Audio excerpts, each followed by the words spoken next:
الوصيين. السلام عليك يا ابن فاطمة الزهراء سيدة نساء العالمين. السلام عليكم يا أولاد الحسين وأنصار الحسين وأصحاب الحسين جميعا ورحمة الله وبركاته.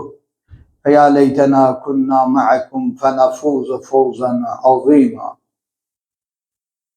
Değerli müminler, hürmetli İmam Hüseyin Aleyhisselatü Vesselam'ın ezadarçıları, aşıkları, Allah bizleri Ebu Abdillah Hüseyin'den ayrı salmasın.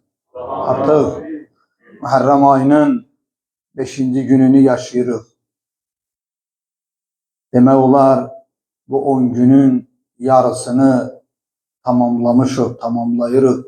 Allah güc, irade bizlere bəxş diğer günleri de bu günler kimi yerdim bu günlerden de güzel şekilde geçirdebilir.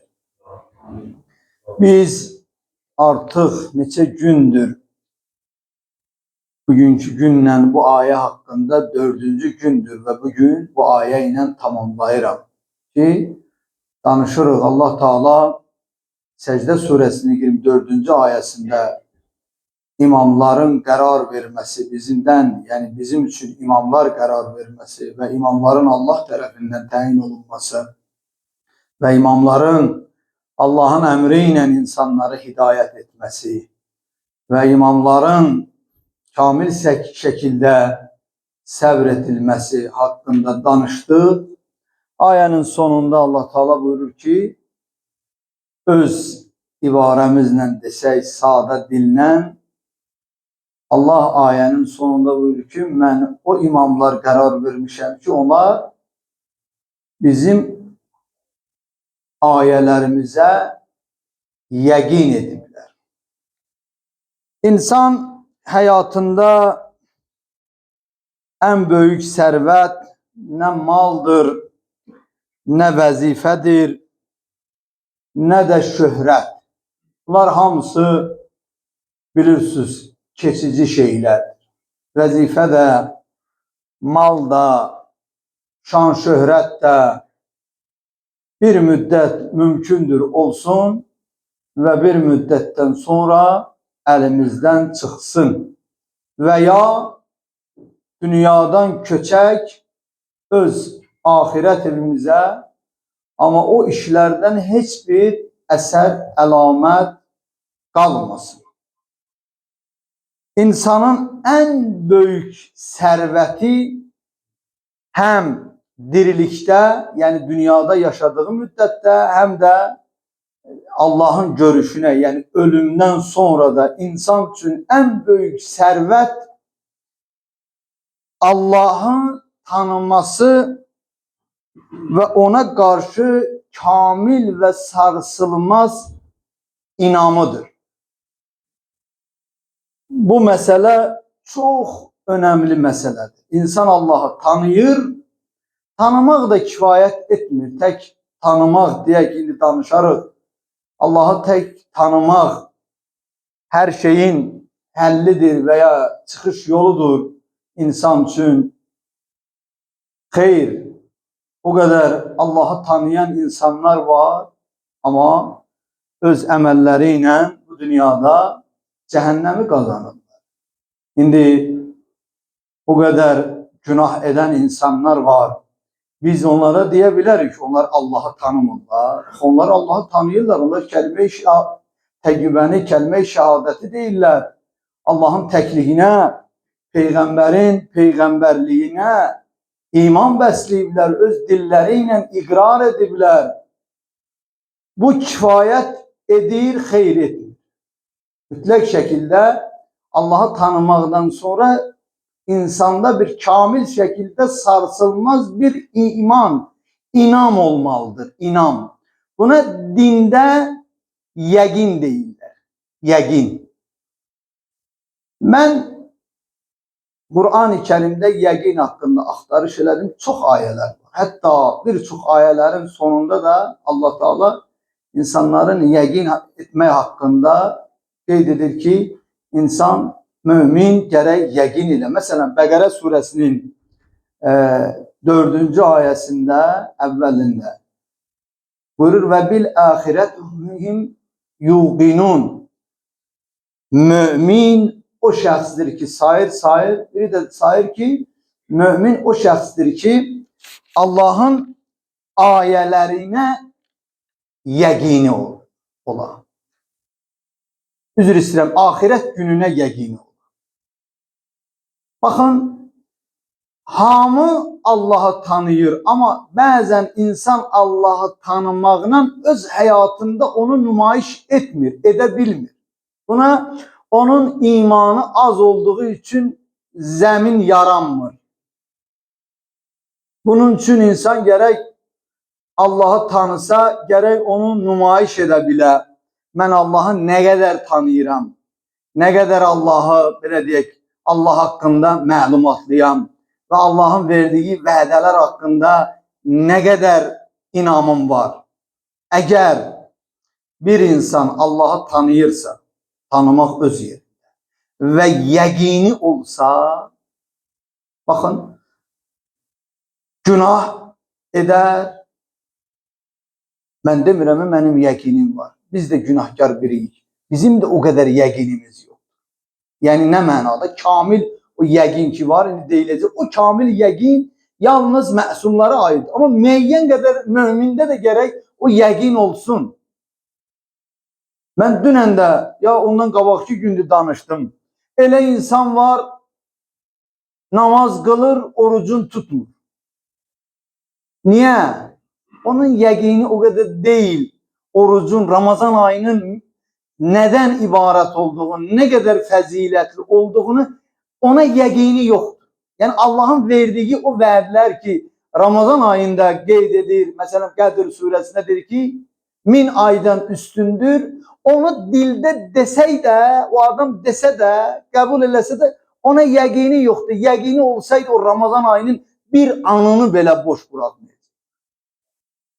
Və ya kəffara gəlməsin boynuma, şəri hilə işlədib, müəyyən yolu gedib, orucunu, yəni rahatlığın istəmək üçün, çətinliyə getməmək üçün orucunu batil edən insan, əgər onun yəqini kamil və sarsılmaz olsaydı, o heç vaxt Ramazan ayının bir günün orucunu heç edəməz.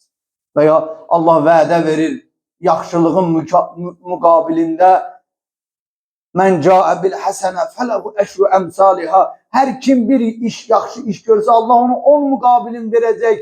Və ya digər ayədə buyurur ki, 700 əvəzi buğda dənəsinə bənzədir. Mən bu mövzuları danışmışam.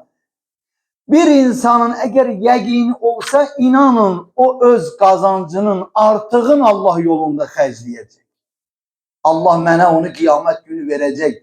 Əgər onun üçün xəsislik edirsə, onun həmən ayəyə tam şəkildə yəqini yox. Çox misal gətirə bilərəm. Xums məsələsi gələndə. Görürsünüz, namaz yerində, oruc yerində, xumsə gələndə qorxuruq. Şeytan bizi aldadır. Bizi, belə deyək, kasıbçılıqla qorxudur və ya elə birinə kömək etmək istədikdə, mən birdən bunu versəm, mən bu ayı uşaqlarımın yeməyin təmin edə bilmərəm. Və ya bir aydan sonra filan qohumumun, nə bilim, xeyir işi olacaq, mən ora getmək üçün nə edəcəyim, hardan pul gətirəcəyim. Başlayır bu cür şeylərlə özünü aldatmağa. Bu nəticəyə gəlirsən ki, demək, hamımız özümüzlə bir, mən belə düşündüyüm, ağlıma gələn və xütbəni yazdığım müddətdə bu şeylər mənim ağlıma gəldi, bu misalları yazdım. İndi hərənin qəlbində bir cür o qorxu, dünya malı qorxusu və ya Allaha layiqli şəkildə ibadət etməməyin bir naqisliyi var, onu öz beynindən keçirsin. Deməli, yəqin bizdə hələ gəlib o həddə yetişməyib. Odur, biz elə bir kişinin məclisindəyik ki, onda yəqində qəti bir zərrə də şübhə olmayıb.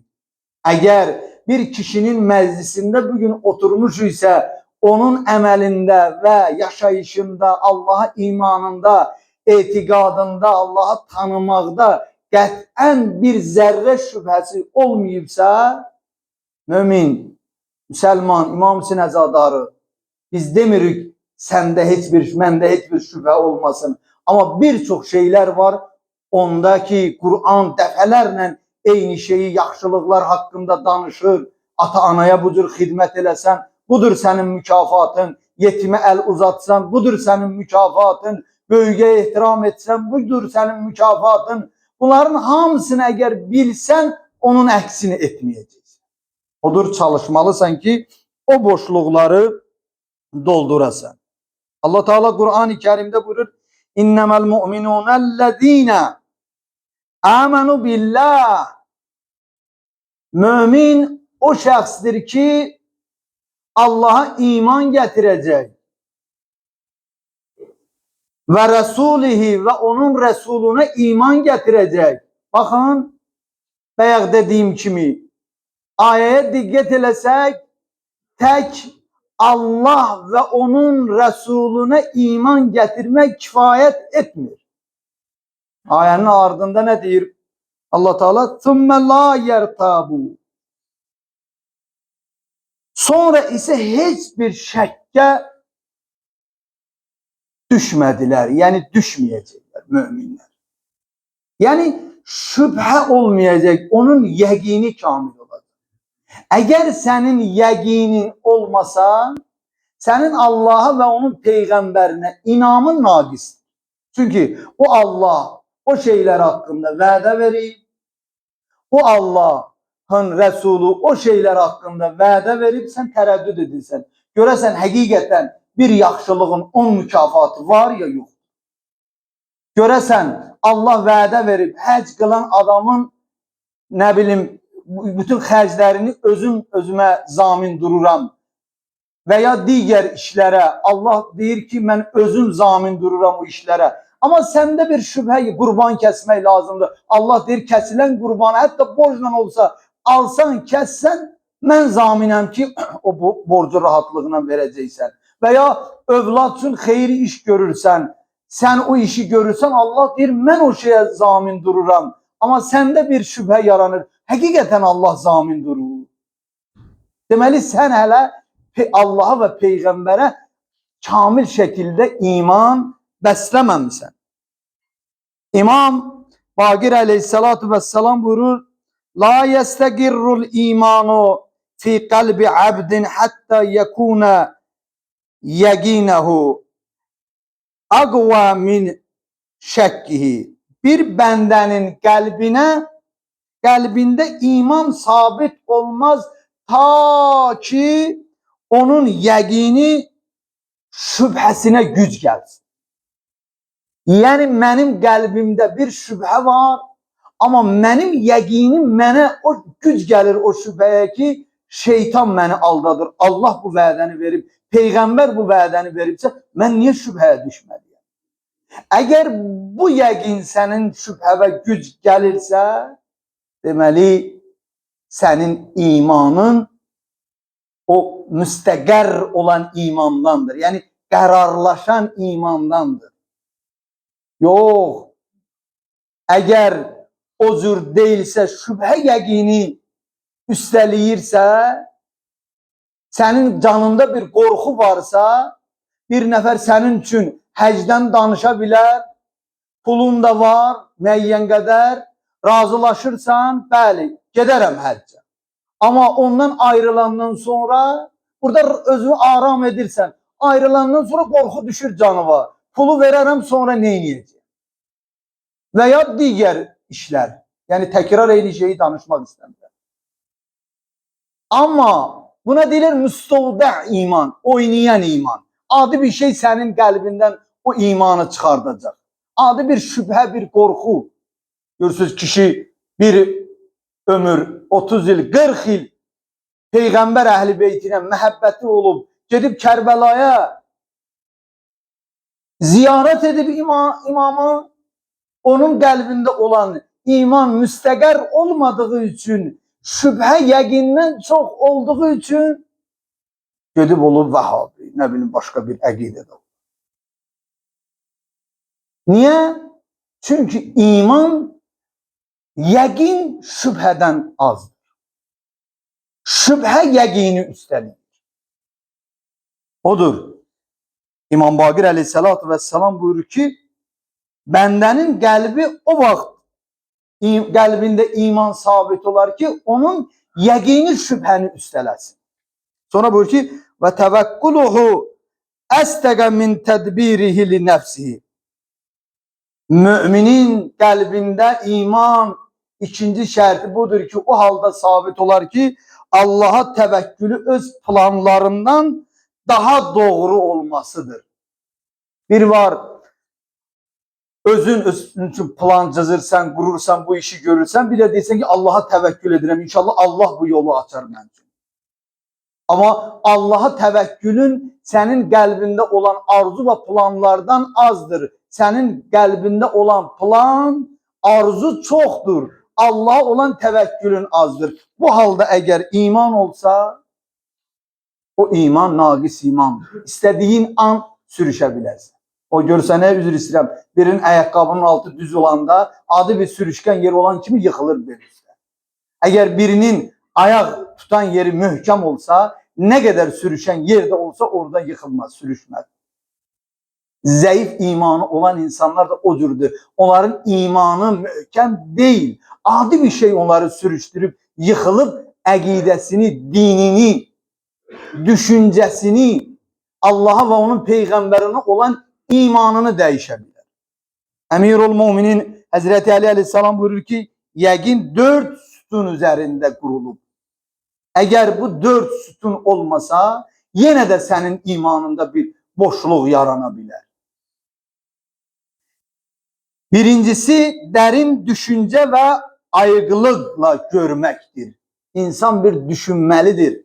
Mümin uzaq görən olmalıdır, düşüncəli olmalıdır. Bir hadisə baş verdikdə, bəzən bizim zərərimizə zahirən ola bilər. Onun haqqında düşünməlisən ki, burada bir şey var ki, ona görə bu iş alınmadı. Deməli, burada xeyir yox. İnanın Allaha, insanın, mən şəxsən öz həyatımda deyirəm, elə hadisələr baş verib və o istədiyim bir iş olub, amma nəticə alınmayanda, sonradan o nəticə, o işi alınmayandan sonra o nəticəni görmüşəm, demişəm ilahi, nə yaxşı ki alınmayıb. Mənim həyatım alt üst olardı, məhv olardı. Odur, insan düşünməlidir. Amma o hadisələr baş verəndən sonra yox, hadisə verən an düşünməlidir, pərişan olmamalıdır. Allah niyə mənim filan işimi bu hala saldı və ya başlayıb Allahdan inciməyə, bəzən namazı tərgizməyə, orucu tərgizməyə, məsciddən uzaq düşməyə, nədir? Filan iş belə baş verir. Niyə mənim üçün bu iş baş verir? Amma insan düşünməlidir. Əgər düşüncən olsa, yəqinin də olar. Düşüncən kör-körana olsa, yəqinin də olmaz. Həzrət buyurur, hikməti düzgün anlamaq. Hər bir işdə bir hikmət olduğunu dərk etməlisən. Burada bir şey alınmamaqda bir hikmət var. O deyim var, necə deyirlər, hədisdir. Versə nemət, verməsə rəhmət və ya hikmət. Yəni belə bir səbkidə. Yəni Allahın verib verməmədiyi şeydə, hər bir şeydə bir hikmət, bir məna, insanın xeyrinə bir fayda var. Yetər ki insan axtarış eləsin ki, zaten birdən mömin olsan, həmən işin alınmamağın sonrasını görsən, o hikməti görəcəksən, gec də olsa görəcəksən. Deyəcəksən ki, nə yaxşı ki filan işim alınmayıb. İbrət götürmək və keçmiş ümmətlərin yolundan dərs almaq. Bu məsələ böyük məsələ. O, xüsusən o vəzifəsindən sui-istifadə edən və ya yaxşı yaşayışından istifadə edən, gücündən istifadə edən və ya öz savadına belə deyək, güvənərək təkəbbür edən insanlar, yəni bu düşüncədə olan insanlar yaxşı olar ki, keçmiş, elə qoy zəif insanlar da keçmişdə olanlardan ibrət götürsün. Hamımız ibrət götürmək. Dünya Firon üçün qalmayıbsa, Nəmrud üçün qalmayıbsa, Harun üçün qalmayıbsa, Qarun üçün üzr istəyirəm, qalmayıbsa. Dünya zalimlər üçün qalmayıbsa. Mən niyə onun üçün vuruşub özümü öldürməliyəm?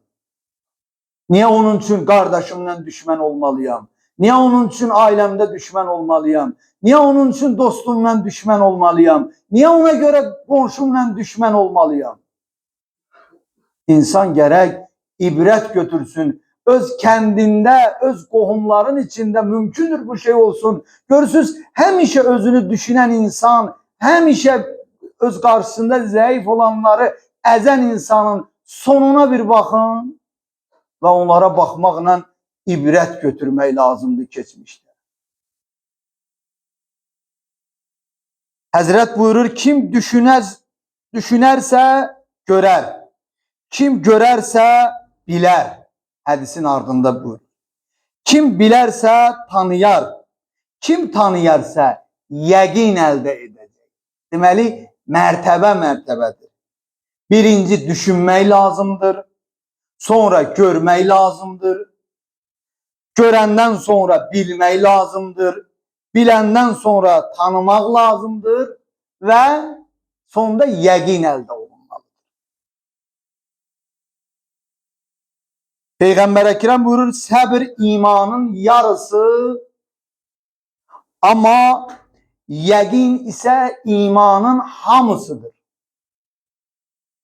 Səbr etmək asan deyil.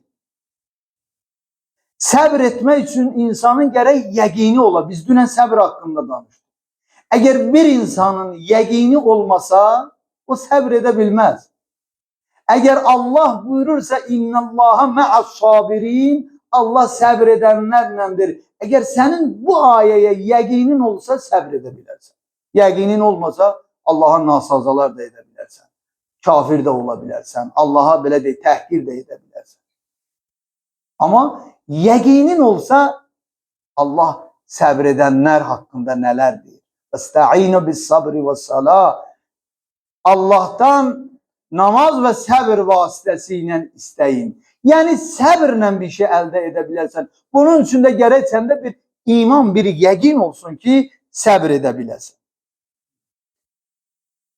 Həzrəti Peyğəmbər Əkrəm Cənab-ı Cəbraildən yəqin haqqında soruşdu.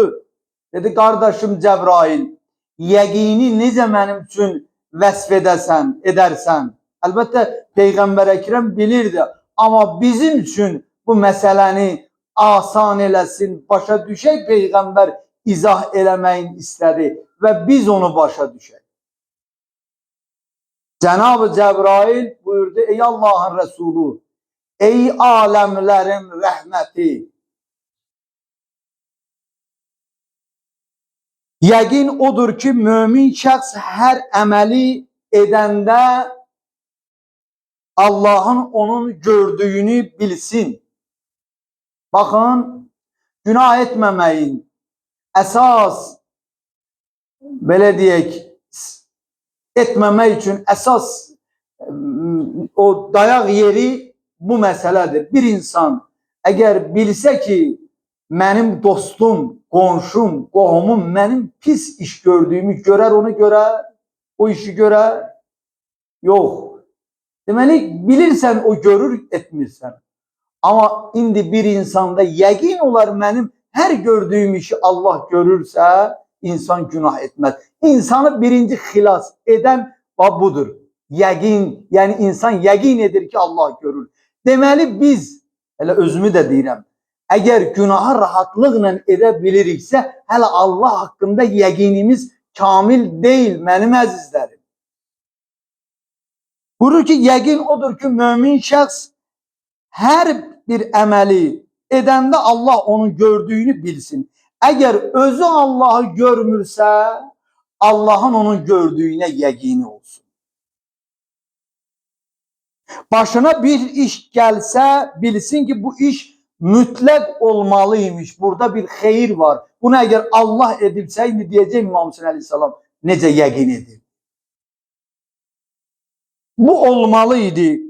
Əlindən bir şey çıxanda da bilsin ki, bu şey mütləq itirilməliydi, əlindən çıxmalıydı. Bunun üçün daha vahşivən etməməliyəm, narahat olmamalıyam. Əlbəttə, yaxşı şey insanın əlində olanda insan onun üçün narahat olar ki, bu əlimdə olaydı, həm özümə, həm cəmiyyətə xeyir verəydim. Yox, mənim əlimdən çıxdı, o şeyin cəmiyyətə də bir xeyri yoxdursa, onun üçün narahat olmağa dəyməz. Əmirul Müminin Həzrəti Ali aleyhissalam necə dedi? Dedi, لَوْ كُشِفَ الْغِطَاء مَا əzadəthu yəqinən. Pərdələri götürsələr, pərdələr götürülsə, qaldırılsa, mənim yəqinim nə bir zərrə azalar, nə də çoxalar. O İmam Əli. Bizim o qədər yəqinimiz ola bilməz. Amma bir sıra şeylərə yəqinimiz olmalıdır. İmam Hüseyin aleyhissalatu vesselamın yəqini nə qədər idi? Baxın, buyurur ki, başıma gələn müsibətlərin mənim üçün asan olmağının əsas səbəbi odur ki, mən yəqin edirəm ki və buna inanıram ki, Allahın gözünün qarşısında məcazi mənada. Yəni, Allah onu görür, ona görə mənim üçün rahat. Əgər bilsəydim, Allah görmür, əstəğfirullah, narahat ola bilərdi. Amma imam deyir ki, mən bilirəm Allahın bunu görür. Deməli, görürsə, razı olursa, mənim üçün bu kifayət. İmam yəqin etmişdi şəhidlər haqqında olan ayəyə. Allah yolunda öldürülənlərə ölü deməyin, onlar diridilər. Ona yəqini vardı İmam Hüseyin aleyhissalatu vesselamın. İmam Hüseyin aleyhissalatu vesselam Kərbəla istiqamətinə, Küfə istiqamətinə getdikdə, ona deyildikdə insanlar görürsün, təhlükəni görürdü. Deyildikdə getmə, bu hadisələr səni başına gələ bilər. Deyirdilər fikirləri, amma imam o təhlükəni görürdü və yəqini vardı ona ki, o təhlükədən sonra bir İslam ümməti üçün bir nicat var, bir xoşbəxtlik var, bir səadət var. İmam bugünü görür. Bugün əgər bir mömin, bir müsəlman ölüsünü müsəlman qaydası ilə kəfənləyib dəfn edirsə, onu İmam Hüseynə borcludur. O, Allah ömür versin, dəyərli ruhanilərimizdən bir qardaşımız Seyid belə bir söz dedi, ay filan kəslər, ay filan kəslər, ay filan kəslər, mən də o adları saymıram. Əgər İmam Hüseyin olmasaydı, siz də olmaz. Həqiqətən İslamdan bir əsər əlamət olur. İslamdan bir, bugün əgər öz uşağı evləndirib şəri qayda ilə ona kəbin kəsirsənsə, İmam Hüseynə borclusan. Bugün əgər gedib bir heyvanı üzü qibləyə kəsib Bismillah deyirsənsə, ona görə də İmam Hüseynə borclusan. Hər bir halda bugün əgər halalzada bir övlad böyüdüb tərbiyə edirsənsə, dindar kimi formalaşırsa, ona görə İmam Hüseynə borclusan, borcluyum. İmam Hüseyin bunların hamısını görürdü və yəqini vardı, bilirdi. Əgər mən bugün qanımı tökməsəm, canımı fəda etməsəm bu din yolunda, bugün bu şeylərin heç biri olmaz. Nə məscid olardı, nə digər yerləri, o zalimlər idi, Kəbəni yandıranlar. Kəbəni aradan götürmə, yox edən, Kəbəni yandıran bir gün, əgər güc onun əlində olsaydı, Kəbəni də aradan götürür. Hələ onların davamçılar da gücü çatdığı qədər görürsünüz, o qəbirləri dağıdıb, səy edirlər bir boşluq tapıb, o tarixi abidələri yer üzündən silsin. Baxın, odur mənim əzizlərim. İmamın yəqini bu idi, bu qədər idi, kamil şəkildə idi, mütləq idi. İmamın yəqinində tək imam yox, bütün imamların yəqini, İmam Hüseyin yox, bütün imamların yəqini var idi. Hətta tək İmam Hüseyin aleyhissalatu vesselam yox, imamlar yox. İmamların yanında yaşayan, onlarla oturdur edən, istər yaşlı, istər körpə, onlarda da yəqin formalar. İmam Hüseyin aleyhissalatu vesselamın kardeşinden olan yadigarı Cenab-ı Qasim deyirik.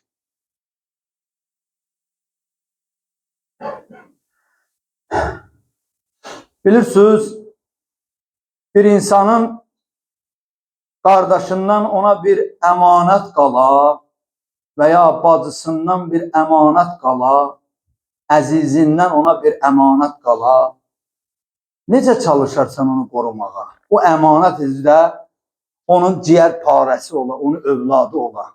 Özü də necə övlad? Körpə ikən atasını itirib, imamın himayəsində böyüyən bir insan.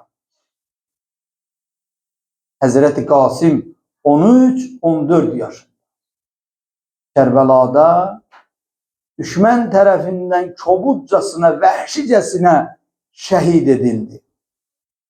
Baxın, 13-14 yaşlı uşaqda yəqinin həddinə baxın. O imamdan icazə istədi döyüşə getməyə. Mən bugün mütaliə eləyəndə bu hissə mənim rastıma birinci dəfə gəldi. Bəlkə də siz bilirsiniz, mən bilmirdim. İmam Hüseyin Aleyhisselatü Vesselam ona icazə vermirdi. Ama İmam Həsənin oğluna verdi bir namə var idi, onu İmam Hüseyin'e gösterdi. Ve onu gösterəndən sonra imam ona izin verdi. Hələ izin verməmişdən qabaq ona dedi, oğlum Qasim, ölüm sənin üçün necədir? Baxın, çarəsiz əmin, onun meydana getməsi Əli Əkbərin meydana getməsindən faciəvi.